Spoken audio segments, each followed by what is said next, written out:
is Ilani, and I'm going to be talking about, is cancel culture helping society or is it harming society?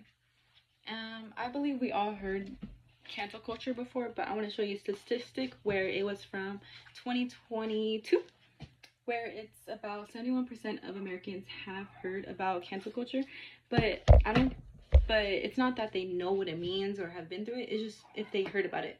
And especially since social media is growing nowadays and everything, it's a big part of everyone's life. It's cancel culture is most likely happen more often now. Okay, so now I want you to imagine yourself waking up one day to a bunch load of messages on your phone, and everyone's talking about a post or an opinion you made years ago or a couple days ago. Your friends are starting to stop talking to you, your family too, and people are starting to dox where you live or where you work at. So your sense of security is gone overnight like that.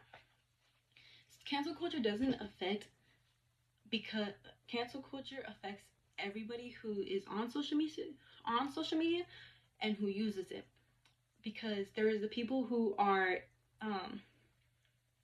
instigating it, and there's the people that are getting affected by it. So it's a two-way street, but it affects anyone, no matter what their race, what their age, how much money you make, or anything like that. But it harms society and attacks people psychological needs, which I will be going over, and making it more destructive than helpful, what it's supposed to be. So how it threatens our psychological needs, I'm going to first start off saying how it threatens our safety and security needs. I got this from an article called Cancel Culture is a Threat to Everyone by Alec Grevin, where he talks about how public shaming on social media can cause job loss, harassment, and social backlash. And not only that, people can start to feel unsafe to express their own opinions, which leads into anxiety and self-censorship, which kind of clashes with our First Amendment, freedom of speech, because we want to kind of like please others in a way and don't want to cause any conflict, so we say what they want to hear, but in reality we know what we believe in, and we kind of feel scared in a way not to express our feelings because we know that we're going to get backlash because of what we believe in. Also, with cancel culture, instead of creating a safety area, cancel culture spreads fear, because like I said, as I use the example, we don't want to voice our real opinions because of getting backlash because of what we actually deal with. Not only it damages our safety needs, it also damages our connections and feeling of belongingness.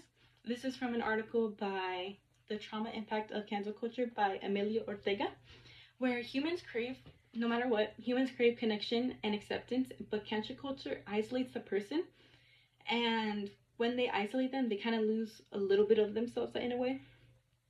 But not only that, cancel culture creates online mob mentality, which replaces empathy with division.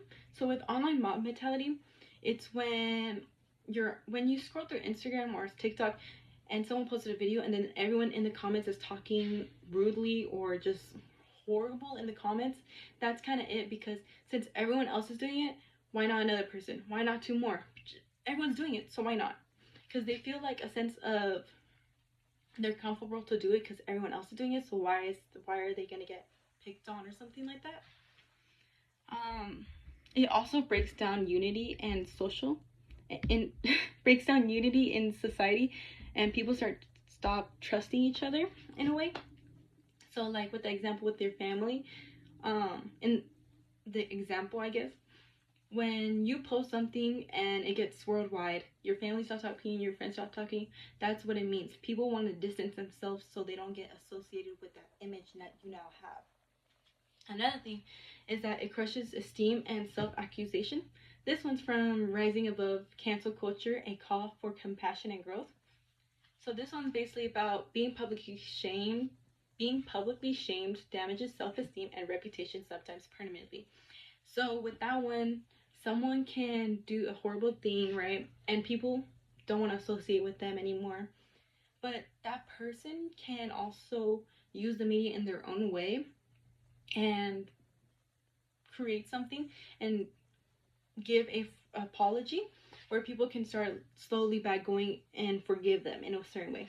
But that's not always the case. Sometimes people don't forgive. So another point is that people can grow and learn from their mistakes if society refuses to forgive them. The big step is always to forgive yourself, but when society as a whole is coming after one person for doing a thing, you want to feel accepted by society and try to make them forgive yourself. And that's the harder part, and that can affect dramatically. Another thing is that true self actualization is impossible in a culture that doesn't allow second chances. Now, friend, why cancel culture is so toxic and how effectively holds folks accountable according to social media experts.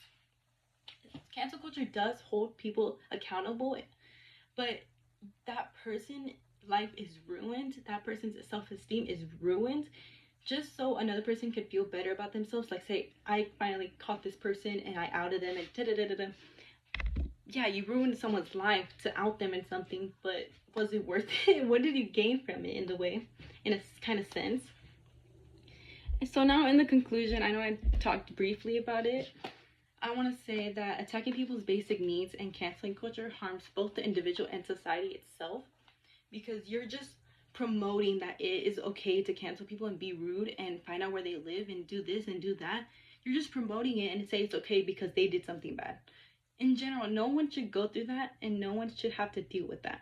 Yes, people should educate them and help them understand what they did wrong in the right way, but you don't have to do all that to help to punish them in a way. So I want to talk about this. About 51 of Americans say calling out others on social media is more likely to hold them accountable. Like I said, yes, it can help them hold accountable, but is it worth it? Is it worth damaging someone's reputation? Is it worth like making a certain image of that one person because one small mistake? I think instead of canceling people, we should come together and educate that person.